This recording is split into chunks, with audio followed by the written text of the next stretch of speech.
Just bring this bad boy a Throw little bit that here. belt as close as you can. Joining me now, Battlefield Fight League heavyweight champion. Seems like just yesterday I was chatting with you prior to your Lee Meehan fight. That fight went your way. Very, very nice performance, round one victory, as the fans saw on UFC Fight Pass. Was leading up to that fight not like preparing fight day inside the arena? Was it any different with the fact that it was on UFC Fight Pass? Not necessarily because it was with the fight pass. I feel it just got a little bit more exposure. Some more people trying to hit me up to see what's going on. More fuss about the fight. Especially also Lee's a big name in Canada, so that helped a little bit. So that Lee Meehan fight, obviously it went your way, first round ground and pound, but it was also the first time you fought uh, during COVID. It was a time when British Columbia just got back into running fights. Battlefield, it was their first event, and on UFC Fight Pass, as we said. But what was it like the lead up with all the COVID protocol in the building? I know that it was quite tight shipped. Yeah, yeah, it was a little bit awkward and a little bit weird to not to be there with all the restrictions. Um, every single fighter, every single campy had to go there and have then go to a waiting area, then go to the our training area. So took a little bit longer to get to the fitting rooms to get able to warm and do our hands. That's first of all. Uh, I had scheduled a time to arrive after the event already started instead of being there for the full time. The meetings and everything has to be before the waitings, interviews, all everything programmed before, so we could do separately or less people as possible. So the commission and the BFL tried to make sure like we were there, we were having a show, but less contacts possible. But like since the COVID and the fight pass and the card was so fast, that was a little bit for me. That was a problem that when they called me for my fight that I was up next, I was even with my hands wrapped already yet. Oh my goodness. That's crazy. Oh man, hopefully that doesn't happen this time. The main event of this one, BFL 67, you got Christian Larsen, the Unified MMA heavyweight champion. Now, previous to this fight, after that last fight, you said, Dana White, I'm ready. Get me in there, the UFC. This one could potentially put that showcase victory on your hands if you get the hand raised after BFL 67, because champ versus champ. Obviously, eyes are going to be on this fight. It's arguably for the number one spot in Canadian heavyweight MMA, outside of a major organization. So, looking at this, what goes through your head when you hear that it's champ versus champ? That's what I wanted. That's why I asked for this fight. I'm sad and going to the big leagues to finally make my way to the big show. And after sitting with my coach, Mr. Chris Franco, and all my team at the FKP, we kind of thought that like I was healthy, I was ready to go, and the BFL was announced a new card right away. Like I'm not, and I wasn't in the mood to wait, especially right now because I have a kid coming late next month. So Congratulations, man. thank you, but I was in a point that like I could have waited a little bit for the UFC call, but if I wait and didn't arrive, I would rather get another fight right away and be able to spend time with my family. So For I sure. said, okay, sorry. Then said I talked to Chris and said, let's see who's on top. Let's make sure we make clear we're the biggest heavyweight in Canada right now, fighting Canada, and we deserve that shot. And Chris Larsen was there with a record very similar to mine, and I watched a couple of his tapes, and I said, yeah, I can do this, and I wanted this guy right now. We called Jay and tried to set up the fight. Were you at all surprised that this fight actually got made? Because it's been very tough for British Columbia to get guys from the East that were signed from other promotions. I know Unified isn't way out East, but it's a province over from Alberta. Now, typically, Canadian promotions don't like sharing their fighters. Now, when we found out that it was the first time that we were going to have a champ versus champ fight in Canadian soil, were you, obviously, you were pleased about this, but were you a little surprised that it got made as well? Like honestly, I didn't know all the history that was never happened before. On my head was like we are kind of in the top spotting the heavyweight division in Canada. Is a champion versus champion. Is a long shot try to make the promotions work out, but like that's the fight the fans want to see. That's how we figured out who's actually the best. Instead of me fighting guys from here, he fighting guys from there.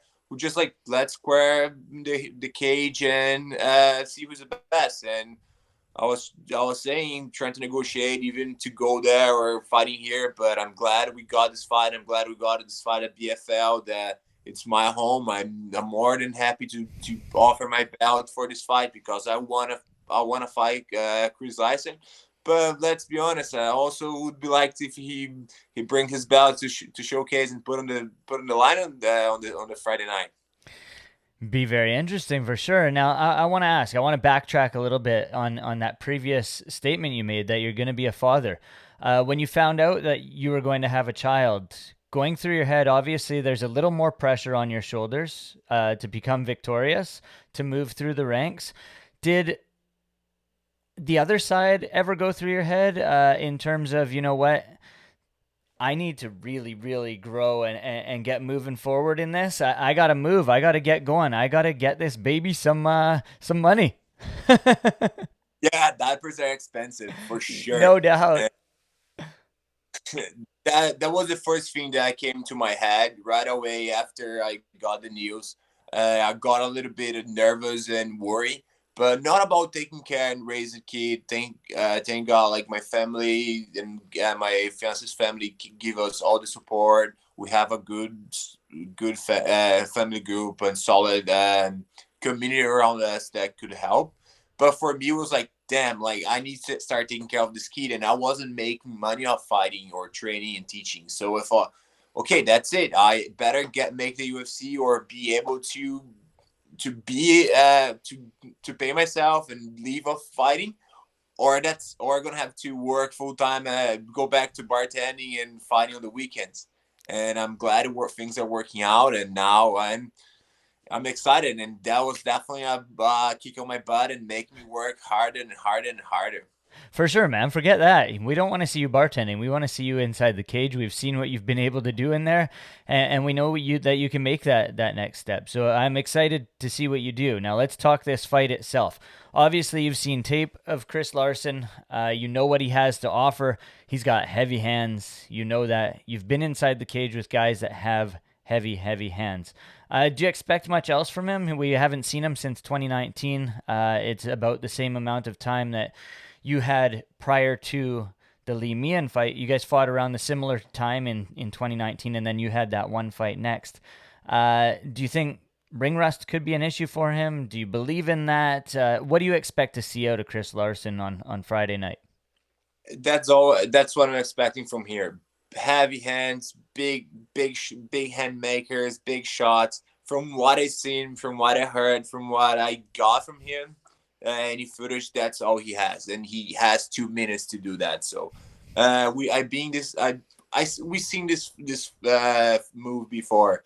Big buff guy come to square with me on the cage with a long knockout record, comes and say he's gonna drop him in the first minute. Yeah. Aisle, and his spirit's over, and just a matter of time, so that's he's in the ground. Like that's what I see this fight coming. Like I watching his fight, and I can, of course, he has heavy hands and he can drop me, but I'm more well versed, I'm more talented, and I'm more prepared as a fighter and as an athlete to this fight. We know that you've got the cardio. We've seen you go the distance. They haven't gone in your favor, unfortunately. One, the no contest or the draw. The other one to Dustin Johnson, not the most exciting fight. What's I that? Oh got yeah, you did get the Justin Doge fight. My bad. So 3 times you've gone to the judges' scorecards, all 5 or 3 rounds in a couple. Um, we know you have the cardio. Do you believe that that could be the key in this fight? Yes. Talking about those 2 decisions that wasn't on my favor, that was lacking on me. I know I didn't have the cardio back then to fight in that long, and being on that situation and not be able to play my game the way I want, that would make me go back to the gym and work hard and work and work and work to have the best cardio in the heavyweight division. I not My goal is not have the best cardio for a heavyweight in Canada, but that in the world. I think my division, that's gonna be my goal, to outfight and outrest any heavyweight. And definitely that's where we're gonna play around. Like I'm not rushing. That's the word I'm looking for For sure. to finish this fight. I know I can take the distance. I know I can bring him to places he never been, and I'm comfortable with those places. So definitely my cardio in the long game is a big part of my game plan. We I don't know how to word this really.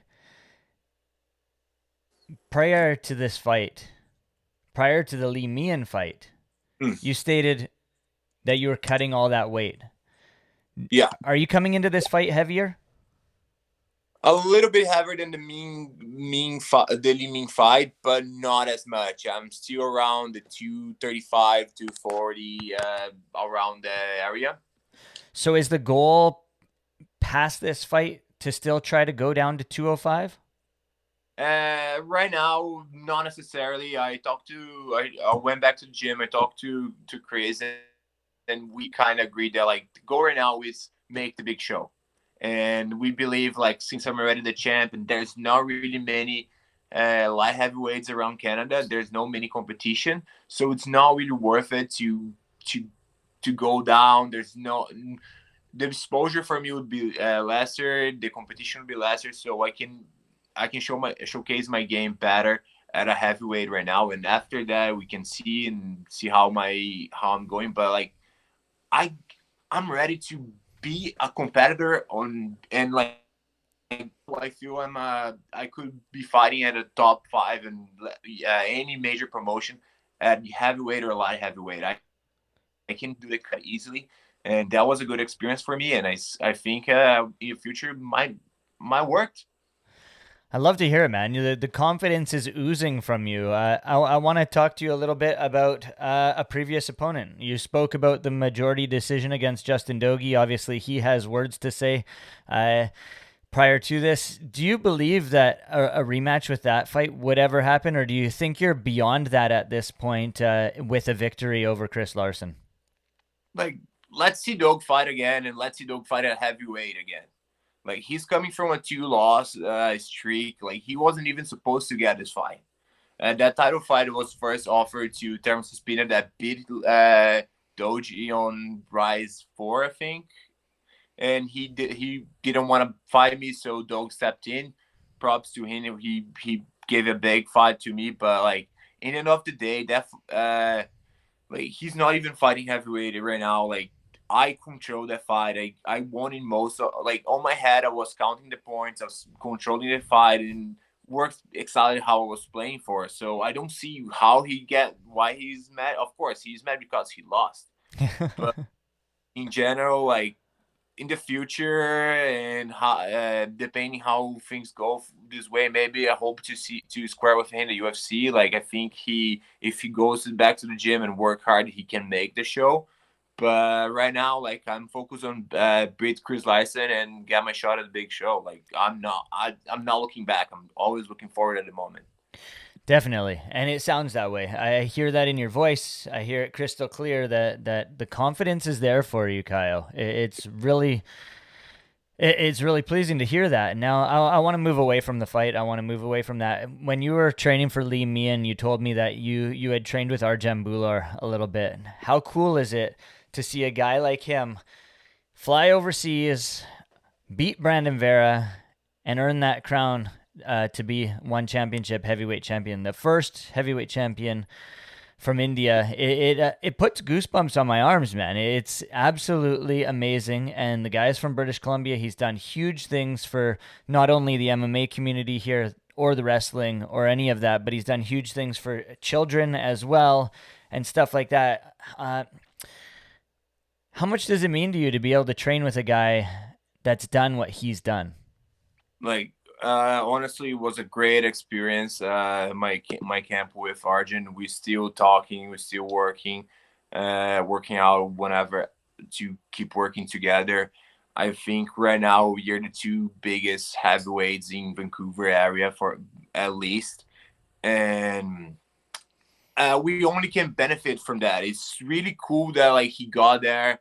He like I watched the fight and pretty much it was felt like I was watching our training sessions. Like his game plan was on point. He did what he was planning to do, and he did it that gracefully. Like it was beautiful to see that. I'm really proud of him. I'm pretty proud of the work he put on for this camp. I was there with him in the gym, and damn, that dude worked hard. So he deserved everything that came and is coming for him. I think like big stuff are coming as you're spoken like.